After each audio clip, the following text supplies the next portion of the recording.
Hello friend, तो आप लोगों का मेरे यूट्यूब चैनल पर स्वागत है। तो आज हम लोग डाटा स्ट्रक्चर के प्लेलिस्ट में पढ़ने वाले हैं एल्गोरिथ्म क्या होता है। ठीक है, तो what is algorithm, explain the criteria and algorithm must satisfies it's characteristics. तो हम लोग इसके बारे में पढ़ेंगे कि एल्गोरिथ्म क्या होता है, इसके क्राइटेरिया क्या होता है जो ये सेटिस्फाइज करता है और इसके कैरेक्टरिस्टिक क्या है। ठीक है, तो इसका हम लोग डिफिनेशन देखते हैं। An algorithm is a step by step finite sequence of instruction to solve well defined computational problem. ठीक है, जो हमारा एल्गोरिथम होता है उसे हम step by step finite sequence of instruction to solve करते हैं, जैसे में और डिफाइन करते हैं कंप्यूटेशनल प्रॉब्लम। जैसे हमारे पास कोई भी प्रॉब्लम हो गया या प्रोग्राम कर रहे हैं तो ठीक है, तो हम उसको स्टेप बाय स्टेप हम लोग लिखेंगे और प्रोग्राम को एग्जीक्यूट कराएंगे जब तक कि प्रोग्राम एग्जीक्यूट नहीं हो सकता। और इसमें जो हमारा स्टेप होगा वो फाइनाइट स्टेप तक भी हो सकता है। ठीक है,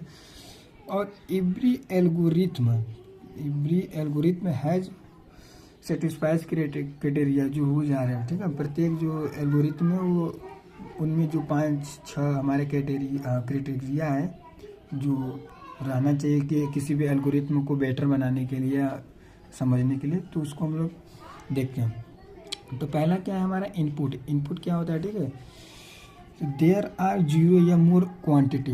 इनपुट में जो होता है एक या एक से अधिक क्वांटिटी होनी चाहिए। ठीक है, और आउटपुट क्या है, एटलीस्ट 1 क्वालिटी या प्रोड्यूस्ड, कम से कम एक को आउटपुट होना चाहिए। डिफाइनिटी मतलब क्या होता है कि each instruction must be clear. जो हम लोग एल्गोरिथम में ऑपरेशन दे रहे हैं या स्टेप बाय स्टेप जो परफॉर्मेंस कर रहे हैं वो हमारा क्लियर होना चाहिए। फाइनाइटनेस में क्या होता है, if we trace out the instruction of the algorithm.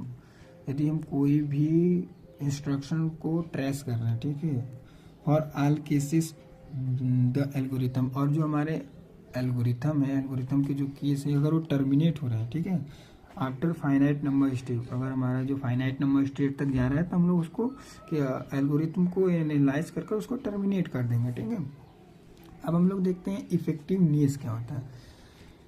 Every structure must be basic and essential. Effectiveness, अगर हम एल्गोरिथम को लिख रहे हैं, इफेक्टिवनेस बनाना चाहते हैं तो जो हम उसमें एल्गोरिथम के जो बेसिक स्टेप हैं उसको हम लोग क्या करते हैं, मस्ट बी क्लियर लिखना चाहिए और इसेंशियल लिखना चाहिए, बेसिक रहना चाहिए, ना कि मतलब हाई लेवल ना कि हार्ड लेवल रहना चाहिए। ठीक है, तो ये जो हमारे 4-5 मेन टॉपिक थे, इनपुट, आउटपुट, डिफाइनेट, फाइनाइटनेस और इफेक्टिवनेस। ठीक है, ये सब जो हमारे हैं एल्गोरिथम के मेन पार्ट है। अगर हम अच्छे से डिक्लेयर नहीं करेंगे या ये इनमें से एक भी प्रोवाइड नहीं होगा तो वो हमारे एल्गोरिथम कंप्लीट नहीं होंगे। ठीक है, तो अब हम लोग देखेंगे मतलब कैरेक्टरिस्टिक्स ऑफ एल्गोरिथम में, it should be free from एबिजिबिलिटी, मतलब कि ये फ्री होना चाहिए, जिससे कि जो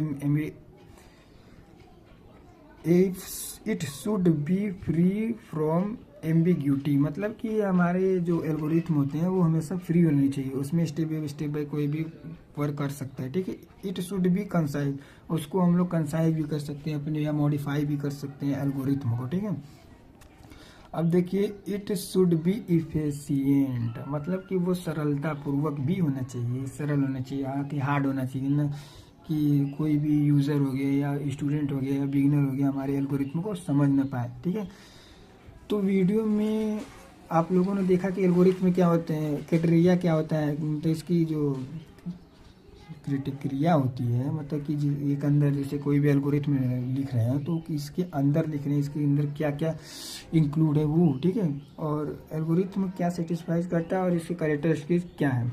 यदि वीडियो में कोई भी डाउट हो तो आप उसे कमेंट कर हमसे उसे सॉल्व करा सकते हैं। यदि वीडियो अच्छी लगी हो तो चैनल को लाइक एंड सब्सक्राइब ज़रूर करें। धन्यवाद।